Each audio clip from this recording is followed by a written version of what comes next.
கரூர் கூட்ட நெரிசலில் 41 பேர் உயிரிழந்த விவகாரம் தொடர்பான வழக்கு தொடர்பான விசாரணைக்காக இன்று சிபிஐ முன் ஆஜராகிறார் தவிக தலைவர் விஜய்.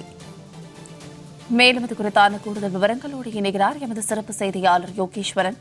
வணக்கம் யோகேஸ்வரன், இது குறித்தான விரிவான விவரங்களுக்கு பதிவிடுங்க.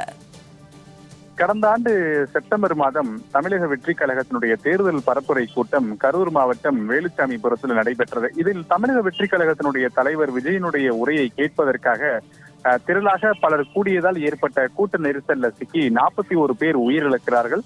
இந்த விவகாரங்கள் தொடர்பாக உச்சநீதிமன்றத்தில் தொடரப்பட்ட பல்வேறு வழக்குகளை விசாரித்த உச்சநீதிமன்றத்துடைய நீதிபதிகள் இந்த வழக்கினுடைய விசாரணையை சிபிஐ வசம் மாற்றி உத்தரவு பிறப்பித்திருக்கிறார்கள். இந்த வழக்கு தொடர்ந்து சிபிஐ விசாரணை என்பது நடத்தப்பட்டு வரக்கூடிய நிலையில கடந்த ஆண்டு டிசம்பர் மாதம் தமிழக வெற்றிக் கழகத்தினுடைய நிர்வாகிகள் பலரை சிபிஐ நேரில் அழைத்து விசாரணை நடத்தியிருந்தது.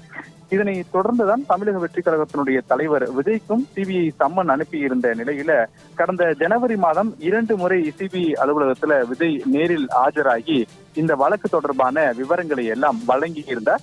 விஜய்க்கு சிபிஐ அனுப்பிய சம்மனை பொறுத்தவரையிலுமே விட்னஸ் என்ற அடிப்படையில, அதாவது அந்த நிகழ்வுக்கு அவருக்கும் தொடர்பு இல்லை, மாறாக அதனை சார்ந்தவர் என்ற அடிப்படையில வாக்குமூலங்களை பெறுவதற்கு மட்டுமே சிபிஐ சம்மன் அனுப்பியிருந்ததாக அக்கட்சியினுடைய முக்கிய நிர்வாகிகள் தரப்பிலிருந்து கூட தெரிவிக்கப்பட்டிருந்தது. இந்த நிலையிலே 3வது முறையாக சிபிஐ விசாரணைக்கு ஆஜராகுமாறு கடந்த 2 வாரங்களுக்கு முன்பாக விஜய்க்கு சிபிஐ சம்மன் அனுப்பியிருந்த நிலையில இன்று இன்னும் சற்று நேரத்தில் ஆஜராகுவதற்காக நட்சத்திர விடுதியிலிருந்து புறப்பட்டு தவிக தலைவர் விஜய் டெல்லி லோதி எஸ்டேட் சாலையில் அமைந்திருக்கக்கூடிய சிபிஐனுடைய தலைமை அலுவலகம் செல்கிறார்.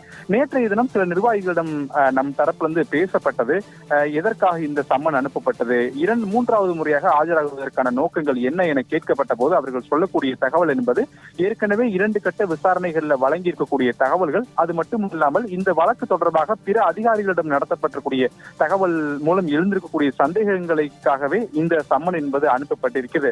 மேலும் சில ஆதாரங்களை தங்கள் தரப்புல சமர்ப்பிக்க கூறியிருந்தார்கள். அத்தகைய ஆதாரங்களையும் இன்றைய தினம் நாங்கள் சமர்ப்பிக்க இருக்கிறோம் அப்படின்ற விவரங்களை எல்லாம் நமக்கு பகிர்ந்துகிட்டாங்க. அதே நேரத்துல இந்த விசாரணை இன்றோடு முடிவடைந்து விடுமா அல்லது நீளுமா இன்னும் என நம் தரப்புல கேள்விகள் எழுப்பப்பட்ட போது அவர்கள் சொல்லக்கூடிய தகவல் என்பது இன்று விசாரணைக்கு ஆஜரானதற்கு பிறகாகவே அது குறித்தான தகவல் தங்களுக்கும் தெரியும். ஆனால் இன்றைய தினம் தேதியிட்டு சிபிஐ தங்களுக்கு சம்மன் அனுப்பியிருந்ததன் அடிப்படையில வழக்கினுடைய விசாரணைக்கு ஒத்துழைப்பு வழங்க வேண்டும் என்ற அடிப்படையில நாங்கள் விசாரணைக்காக இன்று ஆஜராக டெல்லி வந்திருக்கிறோம் அப்படின்ற விவரங்களை எல்லாம் வழங்கியிருக்கிறாங்க. இன்னும் சிறிது நேரத்தில் தவிக தலைவர் விஜய் சிபிஐ அலுவலகத்தில் விசாரணைக்கு ஆஜராக இருக்கக்கூடிய நிலையில விசாரணைக்கு ஆஜரானதற்கு பிறகு என்ன மாதிரியான விசாரணைகள் நடைபெற்றது அப்படின்ற விவரங்களை எல்லாம் தவிக நிர்வாகிகள் இந்த விசாரணைக்கு பிறகாக செய்தியாளர்களை டெல்லியில சந்திக்கவும் வாய்ப்பு இருக்கிறது அப்படின்ற சில தகவல்களையும் வழங்கியிருக்கிறாங்க. எனவே பொறுத்திருந்து பார்க்கக்கூடிய பட்சத்துல அது குறித்தான விவரங்களை நாம் இன்னும் பெற முடியும்.